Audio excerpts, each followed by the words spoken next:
kepada Tuhan. Malam itu saya kenal Yesus Kristus.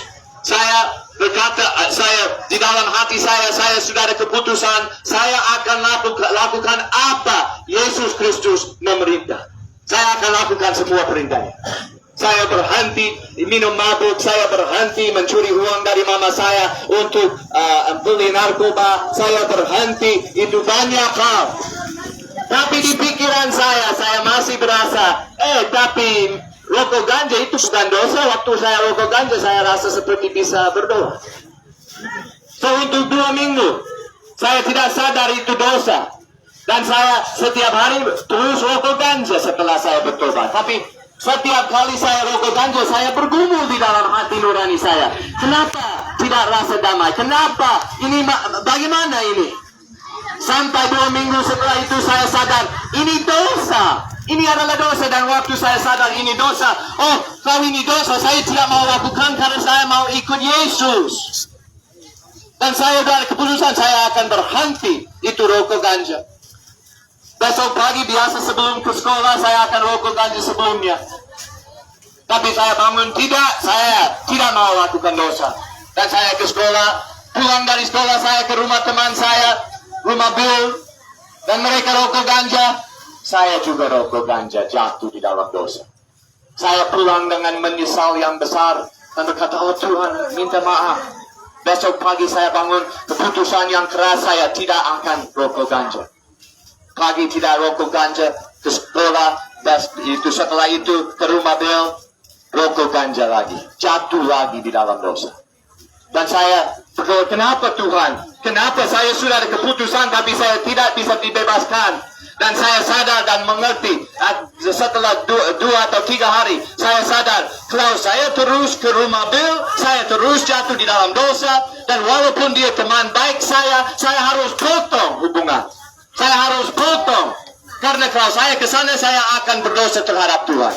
Dan saya tidak lagi ke rumah Bill. Saya hanya ke satu taman dengan Alkitab saya dan mulai baca dan berdoa kepada Tuhan. Bantu saya, menyelamatkan saya dari kuasa dosa ini.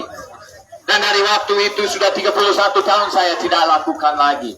Itu karena itu mendisiplin dari kuasa Tuhan. Dari hikmat dari Tuhan. Tapi saya juga ada keputusan itu, walaupun harga berapa besar, saya sudah siap bayar supaya saya bisa dibebaskan dari kuasa Yesus Kristus. Ini maksudnya bertobat. Ini maksudnya bertobat. Tidak maksudnya kita jadi sempurna. Itu maksudnya kita kalau bertobat kita tidak bisa jatuh lagi. Itu tidak maksudnya. Pertobatan itu satu keputusan yang tumbuh di dalam hati. Saya akan belajar, tidak lagi belajar dosa, tapi saya akan belajar bagaimana jalan di dalam kehendak Tuhan Yesus Kristus. Itulah, kita harus belajar bagaimana jalan di dalam itu perintah Yesus Kristus. Kalau kita tidak jalan di kehendaknya, kita bukan Kristen. Itu di 1 Yohanes pasal 2 ayat 3 berkata, kalau orang berkata mereka mengenal Tuhan, tapi mereka tidak lakukan perintahnya, mereka pendusta dan tidak ada kebenaran di dalam hati mereka. Amin. Tapi orang, kalau kita bertobat, walaupun kita jatuh, orang yang jatuh di dalam dosa tapi sudah bertobat, mereka akan berdiri lagi dan belajar dari Tuhan, dapat kuasa dan berdoa kepada Tuhan sampai mereka berjuang sampai sudah menang di atas dosa itu. Tapi kalau orang berkata, seperti banyak orang Papua, oh ya ini dosa, itu tidak masalah karena Yesus sudah mati untuk dosa saya. Ini sesat. Sesat. Mungkin di sini nggak ada sesat yang itu, yang sesat saksi Yehova. Mungkin nggak ada, mungkin ada di sini. Atau mungkin ada nggak tahu. Tapi ada sesat yang besar di sini, lebih besar dari saksi Yehova, lebih bahaya dari saksi Yehova. Itu adalah apa? Itu setengah Injil. Setengah Injil. Orang berpikir Injil adalah begini, Yesus mati untuk dosa, kalau saya percaya, saya tidak akan binasa tapi ke surga. Setengah Injil, itu bahaya, itu sesat. Karena Yesus tidak hanya mati, dia juga bangkit dari kematian. Dia mati untuk dosa kita memang, tapi dia juga bangkit dari kematian supaya kita bisa dapat hidup baru dari kuasanya. Supaya kita tidak lagi diikat oleh dosa, tapi kita jadi bebas di dalam Yesus Kristus. Karena Yesus berkata, siapa lakukan dosa adalah budak dosa, dan budak tidak akan tinggal di rumah Bapa. Tapi di sini kalau ada pemakaman untuk orang pemabuk, itu pendeta yang bohong akan berdiri. Pendeta akan berdiri dan berkata, puji Tuhan, saudara kita sudah damai di rumah Bapa. Bohong, dia akan ke neraka. Pendeta itu akan ke neraka dengan pemabuk itu. Kenapa?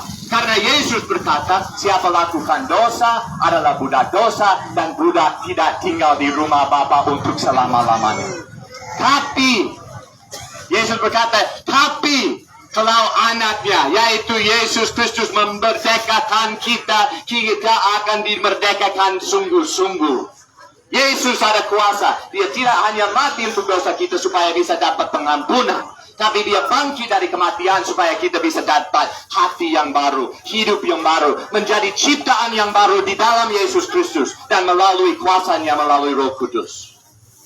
Inilah di Injil yang penuh. Yesus mati, bangkit, naik ke surga, sekarang duduk di sana, dan dia akan menghakimi semua orang. Tapi dia juga jadi pengantara untuk semua orang datang bertobat dan percaya kepada dia. Dia jadi pengantara